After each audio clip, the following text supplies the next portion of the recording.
on to the second exercise, which kind of blends into what we just did.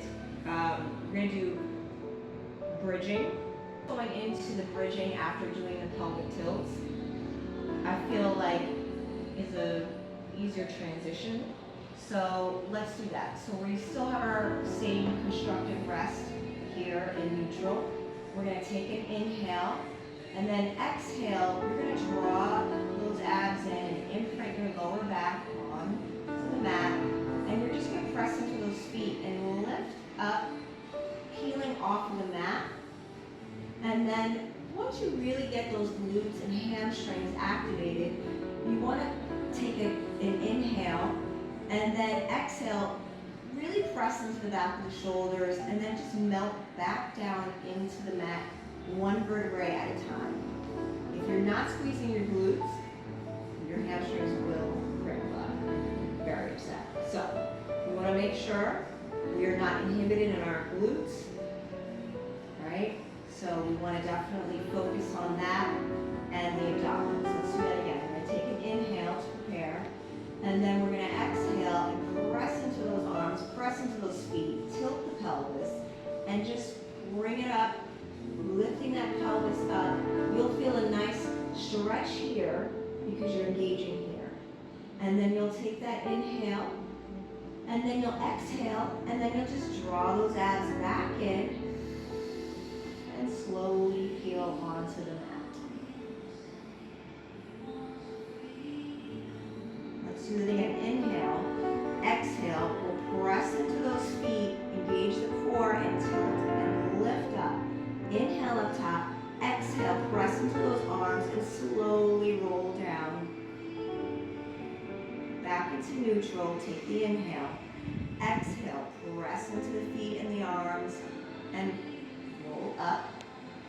Glutes are firing. Hip flexors are able to stretch.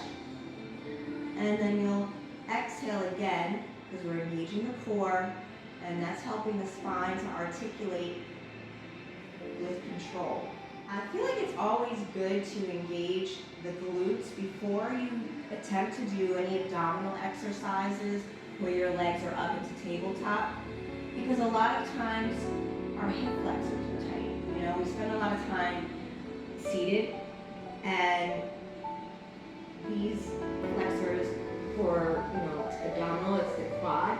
The quad gets, really tight in here because of this hip flexion in the seat for long periods of time. So if you are experiencing that at any point, you can always go into this. You can always go into some bridging.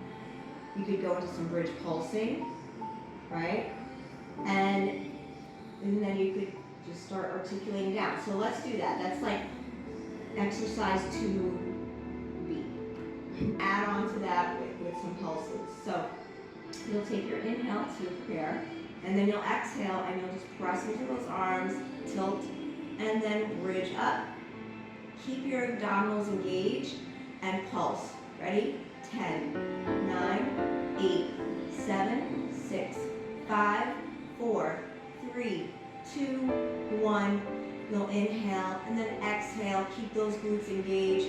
Roll down with the abs. And then back into your neutral. We'll do it 2 more times. Take that inhale. Exhale. Let's press into those feet. Curl it up.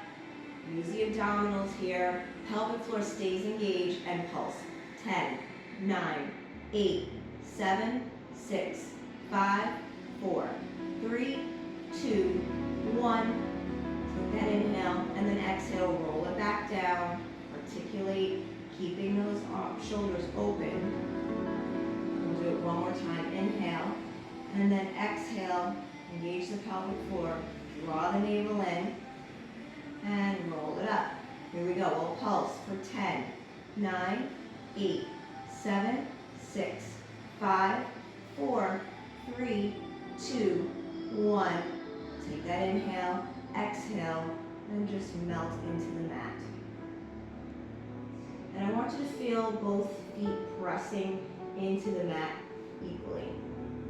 Let's go for one more. And then rest. right, so maybe we do a little stretch, right? Because that was a lot of work. Cramp up in our hamstrings. So right now I'm just doing a figure 4 stretch. This is actually good for stretching your piriformis, the muscle that laterally rotates your hip. So we don't want that muscle to stay tight and start bothering the sciatic nerve. So we just make sure that we stretch it after doing a lot of glute work. The same thing goes for if you're doing a lot of squats, leg presses, all that stuff. So make sure that you're taking the time to do the stretches because, that you already know if you've had back pain or sciatic pain, it just limits the things that you can do, not only at the gym or in the studio, but in